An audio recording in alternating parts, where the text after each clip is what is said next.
Эту тему обсудим с Денисом Кузьминым, экспертом Центра международных исследований Одесского национального университета имени Мечникова. Здравствуйте.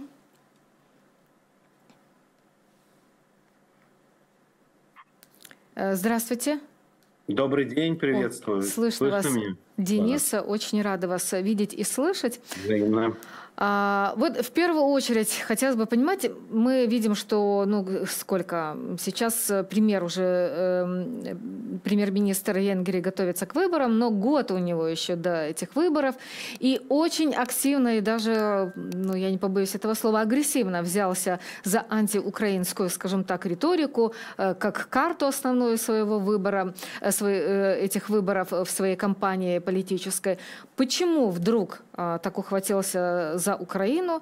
Чем именно эта тема, скажем так, триггерит венгерское общество? Неужто больше не на чем сыграть? Политику с большим опытом, 15 лет непрерывно он у власти, как премьер-министр. Да, мы видим проседание у его партии Фидesz, но тем не менее, почему именно Украина? Это, к сожалению, уже не сюрприз. Украинский вопрос постоянно будоражится искусственным образом в венгерском обществе, и в том числе со стороны Орбана. То есть здесь я вижу два таких измерения. Одно общеевропейское, второе чисто венгерское. Начну со второго. В Венгрии действительно есть некий такой вот комплекс небольшой страны амбициозной, моноэтнической, которая окружена врагами, откусившими еще после Первой мировой войны часть территорий. Конечно, у них, как у такой микроимперии, есть свои фантомные боли по поводу Закарпатья и вот района Тимишоары, куска Словакии, где есть венгерские национальные меньшинства. И это возбуждает и население, и политикум на такие резкие действия, иногда провокативные. Да? Вот, казалось бы, Венгрия, а совсем иначе ведут себя страны, такие как Болгария, скажем, или Литва, то есть тоже могли бы более-менее сопоставимые. Вот Румыния набирает обороты. И поэтому, конечно, в окружении врагов лидеры, которые склонны к авторитарным решениям и к такому новоавторитарному поведению, типа Трампа, Орбана, то есть они, конечно, апеллируют к своему избирателю, в основном представителями сельского населения, хотя и в Будапеште их достаточно, на такие вот традиционные, углубленные в общество, что ли, комплексы. И здесь, конечно, Украина – это удачный экземпляр, большая страна с якобы проблемным венгерским меньшинством, хотя мы все прекрасно знаем, что особых-то и проблем как бы нет. Есть те же проблемы, что у всех остальных украинцев, то есть идет война. То есть эти проблемы, конечно, есть у венгерского меньшинства, и мы знаем немало представителей венгерского национального меньшинства воюют в рядах ЗСУ там, и так далее. То есть все это, естественно, раздувается. Но используется как такой вот предвыборный допинг. И тут же и страхи перед вступлением в ЕС Украины, который еще неизвестно, когда случится, а уже население пугает. Так это делали во многих странах. Скажем, то же самое агитировали в свое время и в Испании, и в Италии, когда вступала та же Венгрия с Польшей и со всей остальной компанией. То есть ничего катастрофического для рынков там, таких вот Южной Европы не произошло в связи с вступлением Венгрии. То же самое в связи с вступлением Украины, которое, еще раз подчеркну, неизвестно, когда вообще случится. И общеевропейский тренд, на который делает упор, и поэтому так уверенно себя чувствует Орбан, это общеконсервативный, такой протрамповский тренд, который есть и в Словакии, Венгрии, президент Польши, сейчас правительственный кризис даже в Нидерландах, достаточно правительство в Италии, хотя и проукраинское. И здесь есть странность, заключающаяся в том, что европейские консерваторы, как во Франции, частично в Италии, частично в Польше, особенно в Венгрии, да и в Германии тоже АФД, они почему-то скептическое отношение к Брюсселю, иногда правильная критика, иногда абсолютно высосанная из пальца критика. Все это сочетается с таким скепсисом относительно Украины. Это, разумеется, фронт для работы не только агитационной, но и украинской. И в этом контексте нужно понимать стремление того же Орбана, который здесь первая ласточка в этом консервативной волне, которая, даже слово консерватор как комплимент звучит, скажем, авторитарно-консервативной, я бы сказал, волне, которая есть в Европе. Она приободрилась в связи с победой Трампа, и, к сожалению, для нас она уже привыкла разыгрывать антиукраинскую карту, на которую всегда кто-то откликнется. Мол, где мы тратим слишком много денег на Украину, а не хватает нам на Венгрию, хотя это просто все не так. Да? То есть это не так совершенно и в Польше, и в Словакии, и в Венгрии, где, особенно в Польше, где украинцы — это колоссальный инвестиционный источник, и для Венгрии сотрудничество с Украиной, будь то кандидатом в ЕС или даже членом ЕС, это только в их национальных интересах. Это общая такая политическая борьба, которая, подчеркну, пока использует украинский фактор, и мы с этим можем только противопоставить объективную разъяснительную работу, и уж тем более недопустимо использование там портретов нашего президента и все такое прочее. Здесь украинская дипломатия совершенно правильно расставляет акценты. И для понимания, да, в том числе, что происходит внутри, как построена эта система, почему сейчас так, ну, скажем так, зубами вгрызается во власть Виктор Орбан. Потому что вот в октябре тенденции начали пошатываться под Фидесом 2024 года. Неожиданный такой прецедент произошел. Венгерская оппозиционная партия ТИСА во главе с ее лидером Петером Мадяром обогнала Фидес по результатам опроса. В мае эта тенденция не просто сохранилась, она еще и усилилась, то есть выросли проценты. Если считать только тех избирателей, которые бы были готовы выйти голосовать, то 43% поддержали бы партию ТИСа Мадяра, тогда как за Фидес Орбана проголосовали бы только 36%. То есть разрыв уже такой, ну, понятно, нервозность Орбана. Для понимания, почему он так волнуется. Во-первых, я на самом деле не знаю, сколько может сроков находиться на один и тот же человек в премьер-министрском кресле, а то, что будет, как будет сформирован парламент, для меня это уже более-менее понятно, потому что именно парламент выбирает премьер-министра. Некоторые изменения в Конституцию произошли при предыдущем парламенте, который избирал большинством, опять-таки, Орбана, 133 депутата тогда проголосовали за него в 2022 году. Так вот, тогда изменения тоже, чтобы помочь в дальнейшем этому политику, некие такие рычаги давления на оппозицию, изменения такие, да, в Конституции внесли, получить развитие в новых законах, что потенциально может дойти до снятия с выборов недостойных кандидатов. Там же эксперты некоторые еще и оценивают тоже очень схожие с российским законом об иноагентах, не такой жесткий, но тем не менее СМИ Венгрии обеспокоены тем, что к выборам это тоже будет иметь влияние на то, чтобы сбить своего главного оппонента Мадяра. Как вы видите главную систему построения этих будущих выборов и сколько может уже Орбан избираться, сколько по Конституции разрешено? Ну, сколько партию будет избирать, столько и будет. То есть Поэтому он печется, чтобы побольше партии Фидес вошло опять. Ну, разумеется. Ну, то есть каждый политик стремится к власти, иначе он не политик. Даже либеральный или авторитарный тем более. Другой вопрос заключается в том, что можно сделать. То есть это либо уменьшается общепартийное влияние, или по румынскому сценарию через Верховный суд там, и так далее, где могут устранять кандидата как оппозиционного, так и провластного, или внутрипартийный кризис. То есть если внутри Фидес он надоест, что, мне кажется, даже скорее, и там произойдет смена власти, тогда, ну как это бывало, там, как ушла в свое время Маргарет Тэтчер, то есть партия, внутрипартийный съезд просто не избрал ее лидером, хотя партия победила на выборах. Такой сценарий тоже нельзя исключать.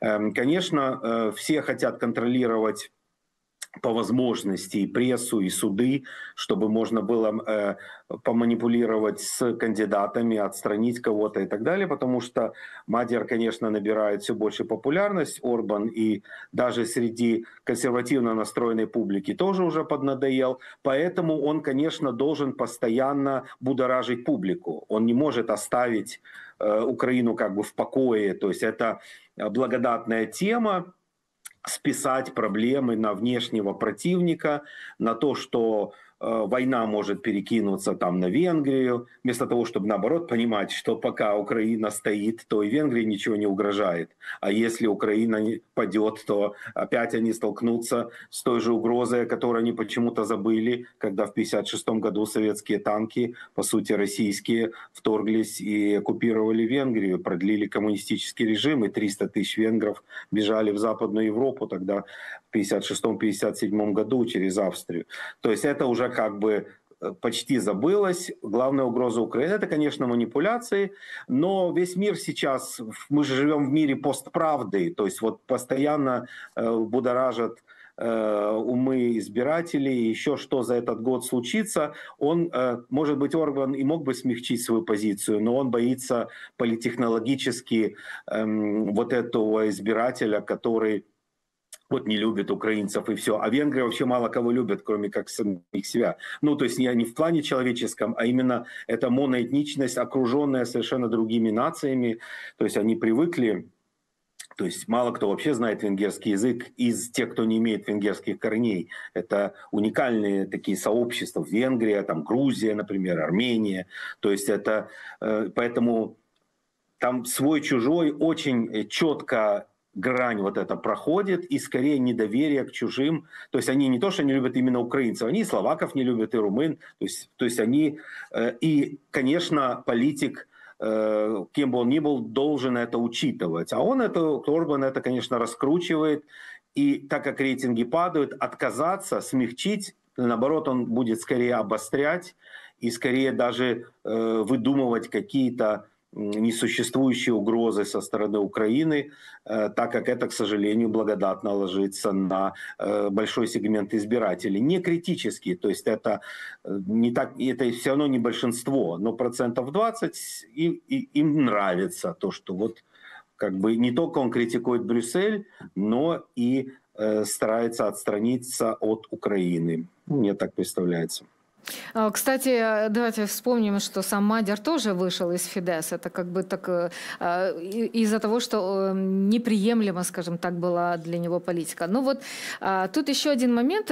Хотелось бы понимать, как долго Орбан может использовать антиукраинскую карту до конца ли этого избирательного сезона, да, вот за год так стартовал, насколько...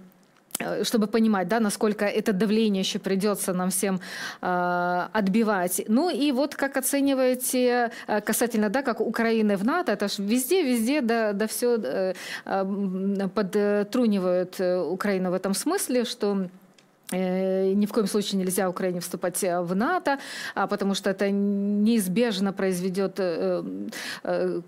последствия будут, что придется столкнуться с Российской Федерацией. И тут же Орбан говорит о том, что РФ слаба, и разговаривать с ней нужно с позиции силы, потому что она оказалась не способна победить Украину. Ну и, конечно же, Россия никакой угрозы для НАТО не несет. С чем связана эта риторика? Это опять-таки какую-то часть электората прихватить себе захотелось. Что изменилось и изменилось ли в риторике? И как долго украинскую карту будет разыгрывать, это тоже остается моим вопросом. Этим он пытается дать ответ на вопрос, что он как бы такой чуть ли не путинский шпион. Нет, вот он придерживается национальных интересов Венгрии, и вот и с этой точки зрения исходит. Но и он в данном случае вторит трамповской позиции. Я думаю, от этого будет многое зависеть, от того, как сложатся отношения Трампа с Путиным, будет у нас здесь что-то, перемирие или наоборот обострение. И от этого будет зависеть, как он будет педалировать украинскую карту в предвыборной кампании или нет. То есть если от этого и от сигнала, в первую очередь, из Вашингтона, то есть он пытается балансировать таким образом, в первую очередь, даже не с Москвой, а между Брюсселем и Вашингтоном, Венгрия, Европа, член ЕС, но он же старается быть таким человеком Трампа внутри Европы. Просто Трампу это не слишком нужно, как выяснилось. Но, тем не менее, то есть он как бы в этом плане, я думаю, он вторит именно трамповской риторике и поэтому так говорит. И есть ли вероятность, если не Орбан, да, ну вот случится так за год, что будет, ну совсем эта политическая фигура токсична, и что вот как такая рокировка, как в Москве, да, значит, Путин, Медведев и наоборот, ну вот, чтобы переждать, скажем так, некое время и потом какого-то коллегу высунуть, Да, то да? есть вполне это внутрипартийная какая-то Да-да-да. перестановка. Там есть вот, который считается адекватным министр иностранных дел, который там из Брюсселя не вылазит. Все равно же это как бы человек Фидес. Ну, а Фидес это же такая структура еще с 90-х. И когда-то и Орбан был либеральным, когда был таким худеньким юношей на трибуне с антикоммунистическими лозунгами выступал. То есть все, как у нас, как в России, вышли все когда-то из комсомола и КПСС, так и у них там тоже. То есть все возможно. И пока, я думаю, нам особо здесь переживать нечего. То есть это еще не завтра, не в этом году будет решаться вопрос о вступлении Украины в ЕС там, или в НАТО.